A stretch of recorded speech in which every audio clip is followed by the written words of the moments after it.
नंगौ बुहुमनि बर'फोर खौसे जा थां आरो थांनानै थानो हो स्ल'गानजों दिनै उदालगुरि नोगोरनि बे उदालगुरि नोगोरा दिनै गोमसारनो हमदों। दुलाराय बर' फरायसा आफादनि थांखि बायदियै मोनफ्रोमबो माहारि आफाद गासैबो खौसे जानानै बर' माहारिखौ गेरेमसा माहारि दाफुंनायनि जि थांखि बे थांखि बायदि बिथांमोना दिनै रेलि एबा हान्जा सुरनाय हाबाफारि लादों। बे हाबाफारियाव माबायदि मा थांखिजों बिथांमोना बे हाबाफारिखौ लादों आं बेखौ मिथिनो हास्थायगोन। उदालगुरि जिल्ला दुलाराय बर' फरायसा आफादनि आफादगिरि बिथाङा दङ, आं बिथांनिफ्राय मिथिनो हास्थायगोन।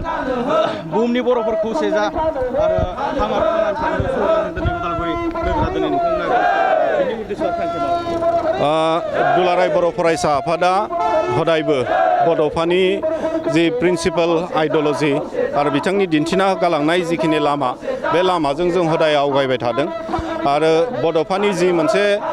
थांखिमोन, बिथांनि जि बर' हारिखौ लानानै जि मोनसे सिमां, जे बर' हारिखौ बुहुमाव मोनसे गेरेमसा हारि हिसाबै दानाय, मोनसे मास्टार रेस मोनफ्रोमबो दिखाव पृथिबियाव बयजोंबो सिनायजानाय मोनथिजानाय मोनसे हारि हिसाबै गायसननायनि जे मोनसे थांखि, बे थांखिखौ मोगथां महर होनो थाखाय दिनैसिमबो दुलाराय बर' फरायसा आफादा खामानि मावबाय थादों आरो फैबाय थानाय समावबो जोङो बे एखे खामानिखौ जों मावलांगोन जेब्लासिमनिखि जोंनि थांखिसिम मोनहैया। दा दिनै जोंनि गेजेराव गोबांथार माने आफादफोर, बिभिन्न आफादफोर जों सोरजिनानै लाबाय, जाय आफादफोरा मालाबा समफोराव माने फैनांगौबो गैयामोन, सोरजि जानांगौ गैयामोन, नाथाय टाइम आरो सिचुवेसनखौ नायनानै मालाबा समफोराव जोंनि गेजेराव गोबां आफादफोर थाबाय। जाय आफादफोरनि गेजेराव दिनै जों नुदों जोंनि गेजेराव माखासे समफोराव खौसेथिया गैया, बेजों एसे माने सोंखारिलायनाय। दा बेफोरखौ जों एसे दोनथ'लायनानै जोंनि जिथु थांखि, बर' हारिखौ मोनसे गेरेमसा हारि हिसाबै दानाय, बे थांखिसिम मोनहैनो थाखाय बयबो खामानि मावनांगौनि थाखाय दिनैनि बे माने हाबाफारिनि गेजेरजों जों मोनसे मेसेज गोख्रोङै हरनो नागिरदों सारा बर' रायजो राजाफोरनो। आरो लोगोसे जों दिनै नुबाय जे नैबेखिनि गोलाव जिखिनि सम, बे समाव जों नुदों जे जोंनि लाइमोनफोरा माखासे जानाय लोंनाय एन्टि ससियेल एक्टिभिटिफोरजों लिप्त जानानै जाथिनि थाखाय जिखिनि खामानि मावनांगौ, गावनि मावनो गोनां खामानिखौ बावगारनानै माने गुबुन मोनसे लामाजों माने आवगायलांनायखौ जों नुनो मोनदों। दा बिनि थाखाय जों लाइमोनफोरनिसिमबो बे मोनसे मेसेजखौ गोख्रोङै हरनो नागिरदों जे जोंहा माखासे मावनो गोनां खामानि दङ। जोंहा बर' हारिफ्रा बा नोंथाङा, जोङो बयनिबो अन्तराव जों मोनसे सिमां सुजुनानै जों दिनै आवगायबाय थादों। बे सिमांखौ जाफुंहोनायनि मोनसे थांखि, बे सिमांखौ जाफुंहोनायनि मोनसे खामानि जोंहा मावनो गोनां दङ। दा बिनि थाखाय जोङो साफ्रोमबो लाइमोनफोरनिसिमबो खावलायगोन दिनैनि बे रेलिनि गेजेरजों, जाहाथे बेफोर गासै जायफोर माने एन्टि ससियेल एक्टिभिटिफोर जायफोरखौ जों मावनो नाङा, बेफोर गासैखौ दोनथ'नानै गारनानै गावनि जि मावनो गोनां खामानि, जाथि दानायनि थाखाय, गावनि जिउ राहाखौ थिग खालामनो थाखाय बेफोर गासैयाव माने जाहाथे गोसो होयो, आं बेखौनो खावलायगोन। आरो गुबुन गुबुन आफादफोराबो जाहाथे गावबा गावनि आफादनि जि मावनो गोनां खामानिफोर बेखौ मावनायजों लोगोसे हदायबो अन्तराव गोसोआव जाहाथे बर' जाथिखौ मोनसे बृहत्तर जाथि हिसाबै दानो जाहाथे बयबो आवगायबोयो, आं बेखौनो खावलायगोन। बर' माहारिया गेरेमसा माहारि दाफुंनाय, बेयाव बबेबा नङा बबेबा थालांदों नामा जायखौ दिनै नोंथांमोना गेरेमसा माहारि दाफुंनायनि बाथ्रा? बेबायदि थालांनाय हिसाबै जों दिनैसिम बेबायदि नुवाखै। बर' हारिया मोनसे रेपिड मोनसे स्पिडआव जोङो आवगायबोबाय थादों आरो जोंहा बहाबा थाबथानाय माबा मोनसे थालांनाय होननाय गैया। दिनै जोङो माने खोब मा अबस्थायाव दंमोन थांनाय माने 25-30 बोसोरनि सिगां जोंनि अबस्थाया बहा दङमोन, दा दिनै जों मा अबस्थायाव मोनफैखो, बेखौ जुदि जों एसे एनालाइसिस खालामनानै नायोब्ला जों मोनगोन जे जोङो आगानसेनि उनाव आगानसे जोङो मोनसे गेरेमसा हारि हिसाबै गायसनजानो थांनायनि जि मोनसे माने हान्थिनाय, बेवहाय जों आवगायबोबाय थादों, बेवहाय खुनु डाउट गैया। आरो बेवहाय थालांनाय हिसाबै जों बुङाखै, खिन्थु मालाबा समफोराव जोंनि बे खामानि मावनांगौफ्रा गावनि गेजेराव एसे माने एना एनिफोरनि गेजेरजों गावनि गेजेराव इउनिटि गैलायनि थाखाय एसे एनै डिले लेटफोर जानो हागौ, खिन्थु बेबायदि थालांनाय हिसाबै गैया। जों बेखौ मावलांबाय थादों आरो मावबाय थागोन। नंगौ, उदालगुरि जिल्ला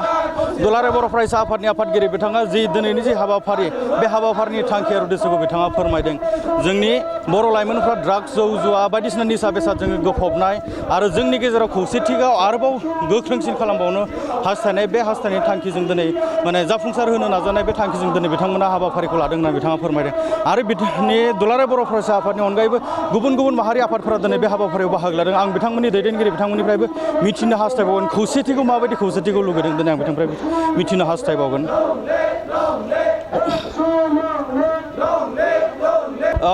बे समाव दुलाराय बर' हारिमु आफादनि आफादगिरि बिथाङा दिनै जोंजों दङ आं बे हाबाफारियाव बाहागो लादों आं मिथिनो हास्थायगोन बिथांमोननि जिथु उद्देश्य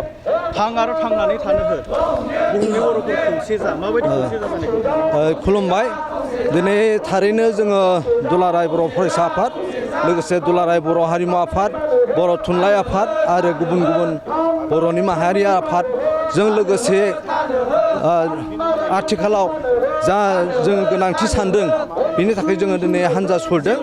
आरो थारैनो दिनै बर'नि गेजेराव खौसेथिया दङब्लाबो नाथाय राजखान्थि लानानै गुबुन गुबुन राजखान्थियाव बर'नि फिसाफोरा गावबा गाव गोसो बादियै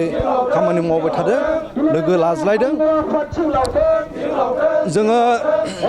दुलाराय बर' हारिमु हिसाबै जों दिनै खावलायदों जे जोंनि बर'नि जा थामोनथा जोंनि खौसेथि बेखौ रैखाथि होनोब्ला जोङो दुलाराय बर' हारिया जों खौसे जानांगोन बर'नि जा राजखान्थि हान्जा दङ बे UPPL आरो BPF बे मोननैबो हान्जाया लोगोसे खामानि मावनांगोन लोगोसे जानानै जाहाथे बिथांमोना बिसायख'थि गेलेनो हायो गेलेयो लोगोसे बे बिटिआरनि जा गोहो बे गोहोआ जोंनि बर' हारिनि जा मोननै दोलो बे मोननैनि दोलोनि गेजेरावनो जाहाथे थायो आं बेखौ दुलाराय बर' हारिमु आफादनि जानानै आङो खावलायदों आरो नङाब्ला जोङो बे बिटिआरनि गोहोखौ गुबुन हान्जानो जुदि हगारनो गोनां जायोब्ला जोंनि जा थामोनथा जोंनि जौगानाय जोंनि माहारिबाद बेयाव एसे खहा जागोन आरो बे जुदि खहा जायोब्ला जों बेखौ आवगाय होनाया गोबां सम नांगौ जागोन बेनिखायनो आं गले गले खावलायो जोंनि बर' माहारिनि जा मोननै हान्जा दङ राजखान्थि हान्जा UPPL आरो BPF बे मोननैबो खौसे जानांगौ लोगोसे सिट शेयारिं खालामनानै बे इलेक्सनखौ गेलेनांगौ आरो बिथांमोनानो खौसेयै गोआव फैनांगौ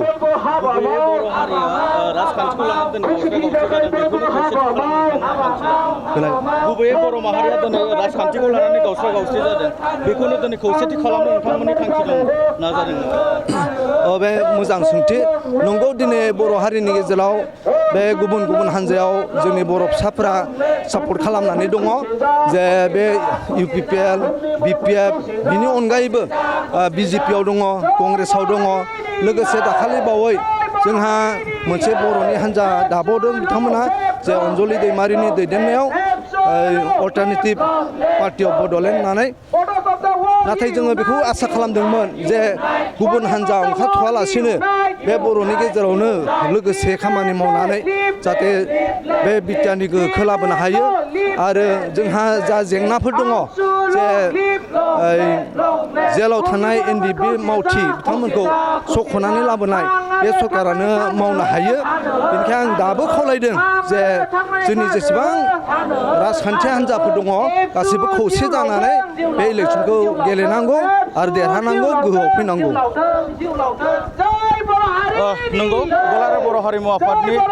आफादगिरि बिथाङा बिजल नेलसन दैमारि बिथाङा फोरमायदों बे हाबाफारिनि बे स्ल'गान बे रेलिनि गेजेरजों बिथांमोना फोरमायदों जाहाथे जाय बिथांमोना राजखान्थि आफादाव दङ राजखान्थि आफादाव गावबा गाव राजखान्थिखौ खालामोब्लाबो खौसे खालामनानै बोरै माने हारिखौ गेरेमसा माहारि दानायाव दाफुंनो हायो बेखौ बिथांमोना खौसे जानानै खामानि मावनांगौ होननानै बिथांमोना खावलायदों नंगौ बर' माहारिखौ खौसे जाजानो हास्थायनानै दिनै दुलाराय बर' फरायसा आफाद बर' थुनलाइ आफाद आरो दुलाराय बर' हारिमु आफादजों लोगोसे गोबां माहारियारि आफादफोर बिथांमोना दिनै जथाय जादों बेजों लोगोसे धोरोमारि गौथुमफोर एबा धोरोमारि आफाद बिथांमोनाबो दिनै खौसे जानानै बयखौबो बुहुमनि बर'फोर खौसे जानानै स्ल'गानजों दिनै बयखौबो खौसे जानो हास्थायदों उदालगुरिनिफ्राय आं दिनै बे खौरां बुथुमगिरि महरै उदालगुरिनिफ्राय सुकुराम बर' बड'लेण्ड बुब्लि